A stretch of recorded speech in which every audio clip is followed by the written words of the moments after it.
അവിടെ വണ്ടികളും ശരിക്കും ആൾക്കാർ അവിടെ നിൽക്കുന്നത് കണ്ടെന്ന് ഇത് നമുക്ക് വിശ്വസിക്കാൻ കഴിഞ്ഞില്ല.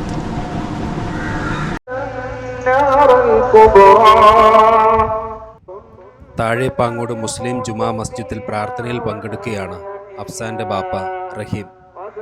ഇപ്പോൾ ഇതുവഴി നടന്നു വരും. ഒന്നും ചോദിക്കാനല്ല, ഇത്തരം ഒരു ദുർവിധി ആർക്കും വന്നുകൂടാ. ആ പാവത്തിനെ ഒന്ന് നേരിട്ട് കാണണം ദൂരെ നിന്ന്. മണലാരണ്യത്തിലെ 7 വർഷത്തെ കഷ്ടപ്പാടിന് ശേഷം നാട്ടിലേക്ക് മടങ്ങി വന്നപ്പോൾ ഉള്ള അവസ്ഥ ഇതാണ്. പിന്നിൽ ആ ചെക്ക് ഷർട്ടിട്ട് യാന്ത്രികമായി മനസ്സു വീണ് ദുഃഖത്തോടെ നടന്നു പോകുന്നു മിസ്റ്റർ റഹീം. ഉറ്റവരും ഉടയവരുമൊക്കെ ശപിക്കപ്പെട്ട 6 മണിക്കൂറുകൾ ആ ഒരു ദിവസം കലണ്ടറിൽ ഇല്ലായിരുന്നു എങ്കിൽ എന്ന് ഈ നാട് ഒന്നാകെ ആഗ്രഹിച്ചു പോയ ഒരു ദിവസം, ഒരു സംഭവം. ആ ഹൃദയവേദനകൾ ഏറെ ഏറ്റുവാങ്ങിയ ഒരു മനുഷ്യനാണ്, നമ്മുടെ ഒരു കൂടപ്പിറപ്പാണ് ആ നടന്നു പോകുന്നത്. ഈ ദുഃഖം മലയാളികൾ മാത്രമല്ല, ഇന്ത്യക്കാരും പ്രവാസികളും ഏറ്റുവാങ്ങിയതാണ്. കഴിഞ്ഞ ദിവസങ്ങളിൽ ഒക്കെയും നമ്മൾ കണ്ടതാണ്, വാർത്തകളിൽ നിറഞ്ഞ് നിന്നതാണ്. നാട്ടിലും വീട്ടിലുമൊക്കെ നല്ലവനായൊരു പുത്രൻ, പെട്ടെന്ന് അവന് വന്ന മാറ്റം എന്ത് എന്ന് എല്ലാവരും അങ്ങോട്ടും ഇങ്ങോട്ടും ചോദിച്ചു. ആർക്കും കാര്യമായ ഒരു ഉത്തരമില്ല. അതെ, പോലീസിനും മോട്ടീവ് എന്തെന്നറിഞ്ഞുകൂടാത്ത ഒരു കേസ്. അതൊരു വല്ലാത്ത കേസാണ്. നാട്ടിൽ വന്നിറങ്ങിയുടൻ നടന്നു നീങ്ങിയ മൺപാത, ഇതാണ് അവരുടെ ഖബറിടം.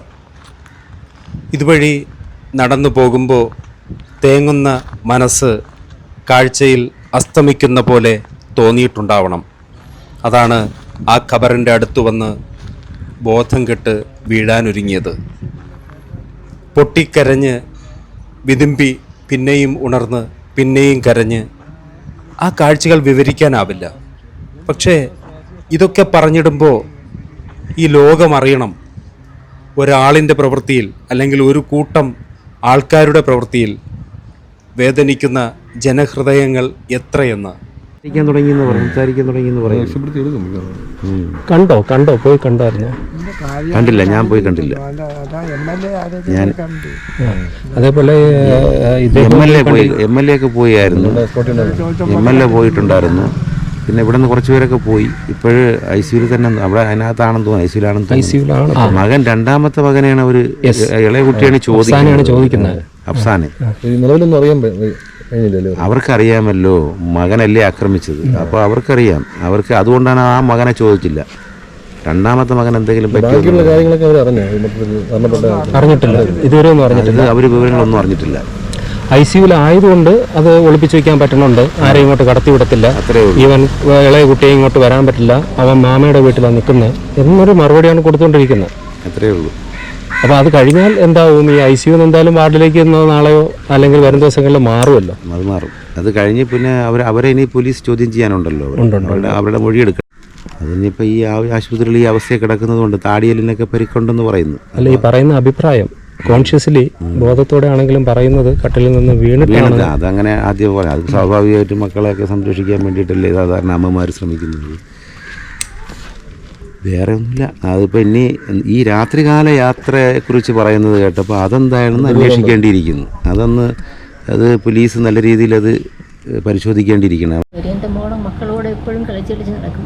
ഇപ്പോൾ കുറേ വലുതായി +2 കഴിഞ്ഞ് അറിയാൻ വേണ്ടി ഇവിടെ എങ്ങാണ്ട് വരണേ സ്കൂട്ടർ കൊണ്ട് ഇവിടെ വന്ന് അൽപ്പിത്താത്തയും അലിങ്കാക്കായി എന്ന് പറഞ്ഞ് മക്കളെ ചോദിച്ചു ഇവിടെ വരും. ഇപ്പോൾ എന്ത് ചെയ്യുന്നൊക്കെ ചോദിച്ചിട്ട് വരുമായിരുന്നു. അന്നൊന്നും നല്ല സ്വഭാവമുള്ള കൊച്ചാണ്. അഫ്സാന എങ്ങനെയായിരുന്നു? അഫ്സാനായിട്ട് പരിചയമുണ്ടോ? വലിയ പരിചയമില്ല. പൊടിയില്ലേ, അവൻ അവിടെ പോയിട്ടാണ് പ്രസവിച്ചത്. അവനങ്ങ് അതുകൊണ്ട് അവനെ കണ്ട് അറിയാവുന്നുള്ളതേ ഉള്ളൂ, അല്ലാതെ അത്രയ്ക്ക് അറിഞ്ഞൂട. അവസാനം ഇതിലെ പോകുന്നതും വരുന്നതൊക്കെ സാധാരണ കാണാറുണ്ടോ? അവസാനം അധിക സമയങ്ങളിൽ ഉമ്മൂമാൻ്റെ അടുത്ത് വരുന്ന ഒരു കുട്ടിയായിരുന്നു പറഞ്ഞു കേൾക്കുന്നുണ്ട്. ഇതിലേ വരൂലല്ല, അതിലെയാണ് അവൻ പറഞ്ഞങ്ങ് പോണത്. പിന്നെ വല്ലപ്പോഴും ഇങ്ങോട്ടേക്കാണ് പോകുമ്പോൾ പിടിക്കണം നിൽക്കുന്ന കാണണമെങ്കിൽ മതി. അവിടെ വണ്ടി നിർത്തിയിട്ട് കാര്യങ്ങളൊക്കെ ചോദിക്കുകയും വരികയും ചെയ്യില്ല. ഇവിടെ അങ്ങനെ കയറൂല. അവൻ സംസാരിക്കായിരുന്നു കാണുമ്പോൾ എന്ത് സംസാരിക്കും.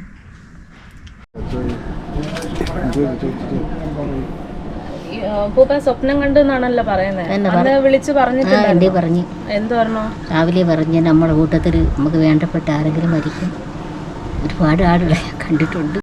അവിടെ വണ്ടികളും ശരിക്കും ആൾക്കാർ അവിടെ നിൽക്കുന്നത് കണ്ടെന്ന് പറഞ്ഞു. ഇത് നമുക്ക് വിശ്വസിക്കാൻ കഴിഞ്ഞില്ല.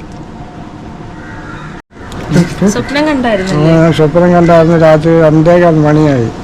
അപ്പോഴേ കുറേ വണ്ടി അവിടെ നിന്ന് ഇങ്ങോട്ട് കയറി വരികയും കുറേ ആൾക്കാരുണ്ട്. അങ്ങനെ അവിടെ കൂടിയൊക്കെ നിന്നിട്ട് വണ്ടി ഇനി എന്നെ കയറ്റിയില്ല. അങ്ങനെ ഞാൻ പാങ്ങോട്ട് ഓടി, ഞാനും പാങ്ങോട്ട് ചെന്ന് വണ്ടി കയറി കുറേയൊക്കെ അങ്ങോട്ടും ഇങ്ങോട്ടൊക്കെ പോയി വരികയൊക്കെ ചെയ്ത് അങ്ങനെ അപ്പം തന്നെ ഓണം 2:15 അങ്ങനെ ഭാര്യ പിടിച്ച് പറഞ്ഞു സ്വപ്നം. അപ്പം നമുക്കൊരാൾ സുഖമില്ലാതെ ആശുപത്രിയിൽ കിടക്കുകയായിരുന്നു.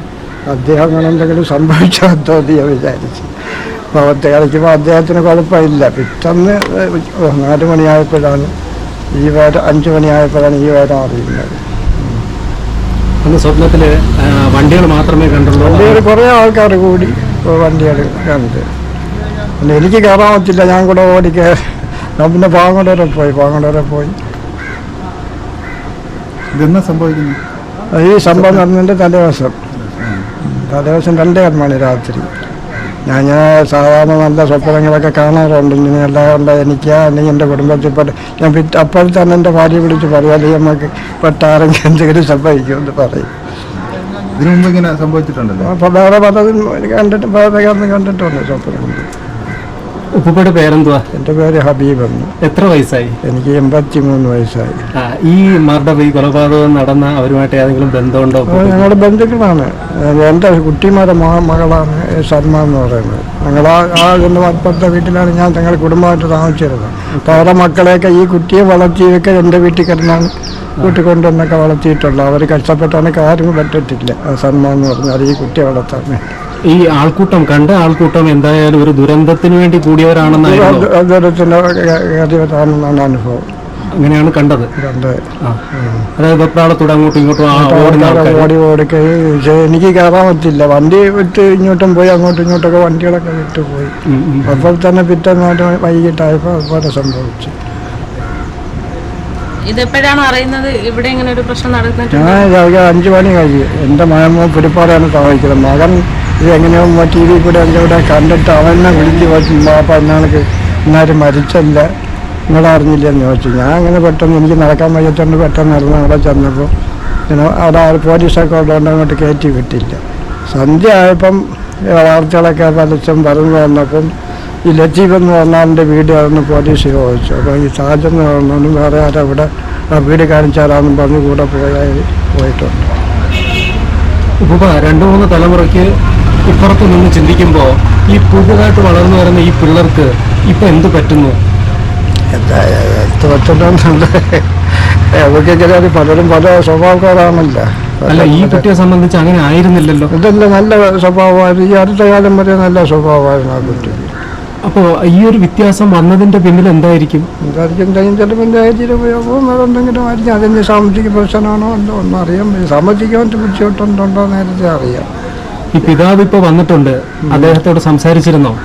അന്നിപ്പം പടിയിൽ വെച്ച് കണ്ട് സംസാരിച്ചിട്ട് എന്ത് പറഞ്ഞു? ഒന്നും പറയാൻ പറ്റില്ല. കട്ടിപ്പിടിച്ച് കരഞ്ഞതേ ഉള്ളൂ, അല്ല വേറെ ഒന്നും. സംസാരിക്കാനുണ്ടാകും കിട്ടിയില്ല. പിന്നെ ഇങ്ങോട്ട് വരാൻ മാവാന്ന് പറഞ്ഞു. എൻ്റെ കുട്ടിമാരുടെ മോൻ മാതാണ് സൽമാൻ എന്ന് പറയുന്നത്. അവരൊക്കെ കാരണവരാണ് ഈ നിൽക്കുന്നത്. എൻ്റെ കുടുംബത്തിലുണ്ടെങ്കിൽ ഞാൻ മാത്രമേ ഉള്ളൂ. അവരുടെ കുടുംബത്തിൽ മരണപ്പെട്ടവരായിരുന്നു. അവരുടെ കുടുംബത്തിൽ 14 മക്കളുണ്ടായിരുന്നു അവർ. എൻ്റെ കുടുംബത്തിൽ ഞാൻ മാത്രമേ ഉള്ളൂ. ഇതിനു മുമ്പ് ഇങ്ങനെ സ്വപ്നം കണ്ടിട്ടത് എന്തെങ്കിലുമൊക്കെ പറഞ്ഞിട്ടുണ്ടായിരുന്നു? നമ്മുടെ കൂട്ടത്തിൽ വരുന്ന കാര്യങ്ങളില്ല.